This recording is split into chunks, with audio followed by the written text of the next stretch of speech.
Assalamualaikum warahmatullahi wabarakatuh. Apa kabar anak-anak peguru semuanya? Mudah-mudahan kalian selalu semangat ya untuk belajar. Alhamdulillah kita sudah liburan nih kemarin ya, long weekend bersama keluarga. Hari ini kita mulai lagi pembelajaran online-nya ya, di hari Senin tanggal 2 November 2020. Nah, sebelum kita masuk ke pembelajaran, kalian siapkan dulu ya buku tematiknya, tematik 4D ya, dibuka nanti pada pembelajaran subtema 2. Oke?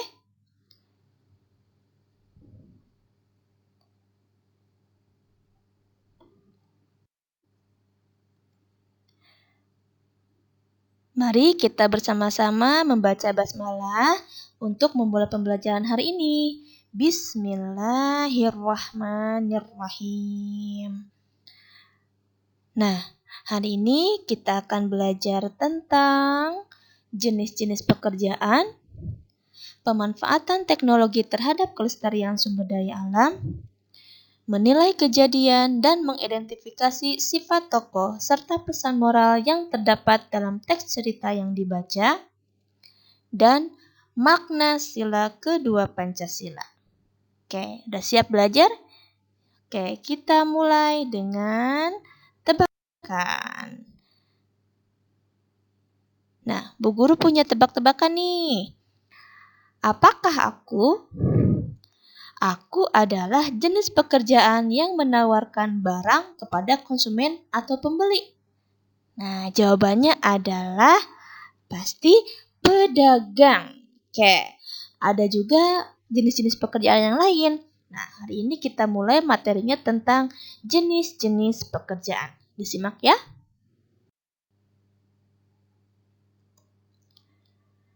Jenis-jenis pekerjaan. Jenis-jenis pekerjaan ini dibagi menjadi dua. Ada yang pekerjaan menghasilkan barang, ada pekerjaan yang menghasilkan jasa. Contoh pekerjaan yang menghasilkan barang antara lain penjual makanan, petani, peternak, dan nelayan. Sedangkan pekerjaan yang menghasilkan jasa ada guru, dokter, tukang cukur rambut, petugas kebersihan, petugas rumah sakit. Dan ada lagi contoh-contoh yang lainnya ya.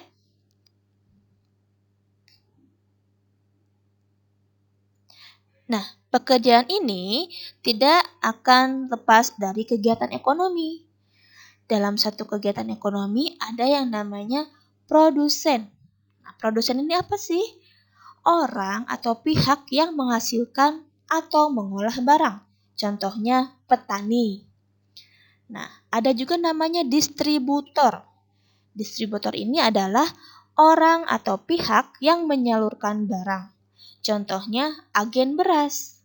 Ya, dari petani sudah memanen padinya kemudian disalurkan ke agen beras. Agen beras nanti menyalurkan lagi ke konsumen ya. Nah, ini terakhir nih konsumen nih. Konsumen ini apa sih? Orang atau pihak yang menikmati atau memakai barang. Contohnya masyarakat ya. Contohnya kita nih. Orang-orang yang memakai beras sebagai makanan pokok.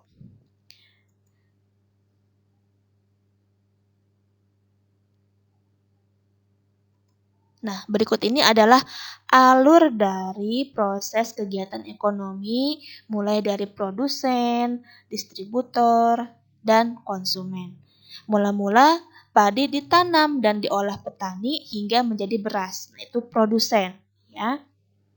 Sedangkan distributornya adalah ketika beras yang sudah dikemas dalam karung didistribusikan atau disalurkan ke agen beras. Nah, di agen beras itu dijual kembali ke pedagang beras. Nah, pedagang beras berarti sama dengan distributor juga ya. Nah, pedagang beras kemudian menjual beras ke konsumen. Nah, konsumen siapa? Kita ya, kita.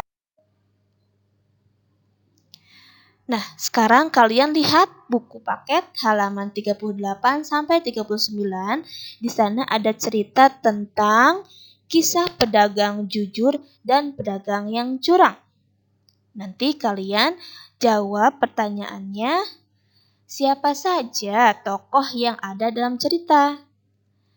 Apa yang menyebabkan saudagar kaya menjadi bangkrut?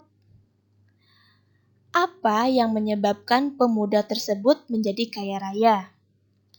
Dan yang terakhir, apa pelajaran atau pesan moral yang dapat kamu ambil dari cerita tersebut? Kalian isi ya di buku paket masing-masing.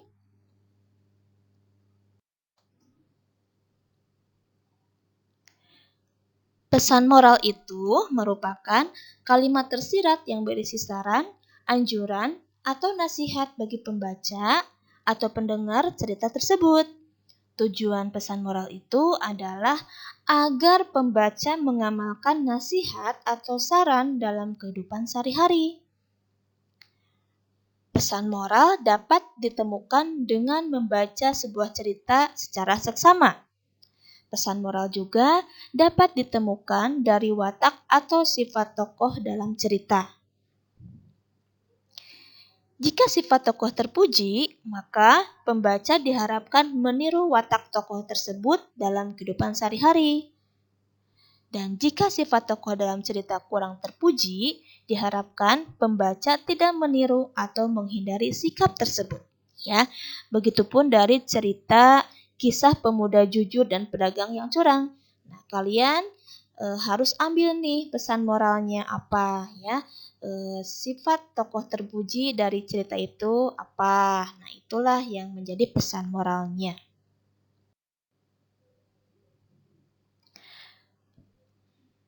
Materi berikutnya adalah tentang dampak pemanfaatan teknologi terhadap kelestarian sumber daya alam. Nah, sekarang banyak sekali teknologi-teknologi yang dimanfaatkan masyarakat untuk mengolah barang. Salah satunya adalah saat memanen padi, ya. Nah, di buku paket kalian ada teks ya di halaman 40, silakan dibaca ya. Bu Guru sudah meringkas ceritanya, ini tentang cerita Pak Sena. Pak Sena ini adalah seorang petani yang menanam padi di sawahnya. Setiap panen, Pak Sena memilih untuk menggunakan alat-alat dan cara tradisional saat memanen padinya. Walaupun saat ini sudah banyak alat pertanian modern, seperti mesin bajak yang menggunakan bahan bakar minyak, mesin pemotong padi, dan juga mesin perontok padi. Namun, Pak Sena memilih peralatan tradisional karena lebih hemat biaya, tidak menggunakan bahan bakar ya, dan tidak menghasilkan polusi udara. Nah, dari alat-alat tradisional maupun alat-alat modern saat memanen padinya itu memang ada positif dan negatif ya. Ketika memakai alat modern, pekerjaan akan cepat selesai. Namun menimbulkan dampak negatif untuk lingkungan ya, menghasilkan polusi udara dan juga kurang hemat biaya. Nah, kalau alat-alat tradisional itu mungkin mengerjakannya tidak secepat menggunakan alat modern, tapi hemat biaya dan tidak menghasilkan polusi udara, ramah lingkungan gitu ya. Dalam melestarikan sumber daya alam, sudah sepatutnya kita dapat membatasi dalam penggunaannya, seperti pada pembuatan kertas ya. Kertas dibuat dari kayu yang diolah. Dalam produksinya perlu dilakukan pembatasan agar pepohonan yang dijadikan bahan dasar pembuatan kertas tetap terjaga kelestariannya. Selain itu, upaya reboisasi pun harus dilakukan, serta sikap bijak kita saat menggunakan kertas harus diterapkan, seperti tidak membuang-buang kertas dengan percuma dan gunakanlah kertas saat diperlukan. Cara pembuatan kertas bisa dilihat di halaman 52 ya.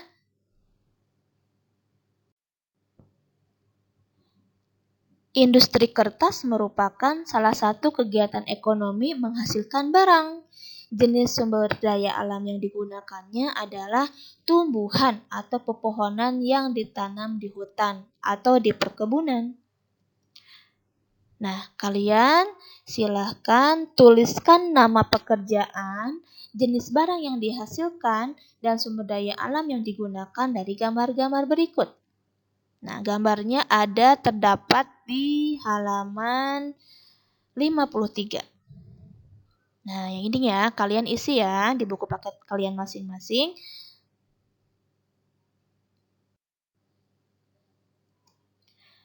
Makna sila kedua Pancasila.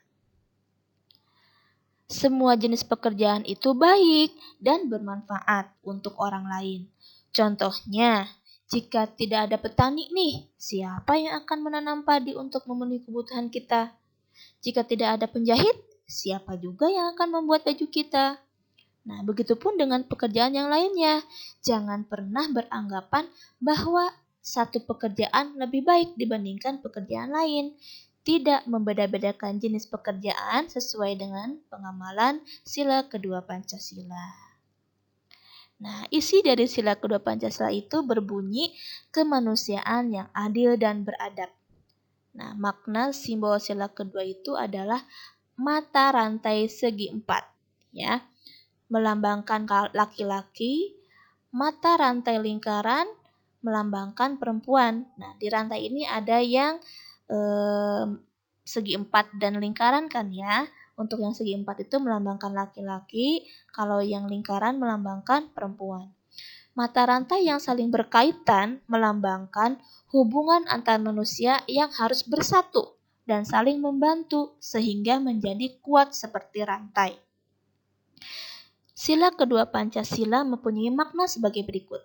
Yang pertama, menempatkan manusia sesuai dengan hakikatnya sebagai makhluk Tuhan atau makhluk Allah. Yang kedua, menjunjung tinggi kemerdekaan sebagai hak segala bangsa. Dan yang ketiga, mengutamakan kebenaran dan keadilan. Nah, wujud pengamalannya sila kedua Pancasila ini adalah sebagai berikut.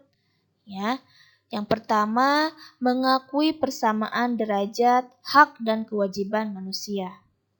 Dan yang kedua, saling menyayangi sesama manusia. Yang ketiga, mengembangkan sikap tenggang rasa terhadap orang lain. Ya, saling menghormati, saling menghargai. Dan yang keempat, menjunjung tinggi nilai kemanusiaan. Yang kelima, gemar melakukan kegiatan kemanusiaan. Yang keenam, berani membela kebenaran dan keadilan. Yang ketujuh, mengembangkan sikap saling menghormati serta dapat bekerja sama dengan orang lain. Nah, itulah wujud pengamalan sila kedua Pancasila yang kita harapkan bisa kita terapkan dalam kehidupan sehari-hari. Saling menghargai harus diterapkan pula saat berada di sekolah.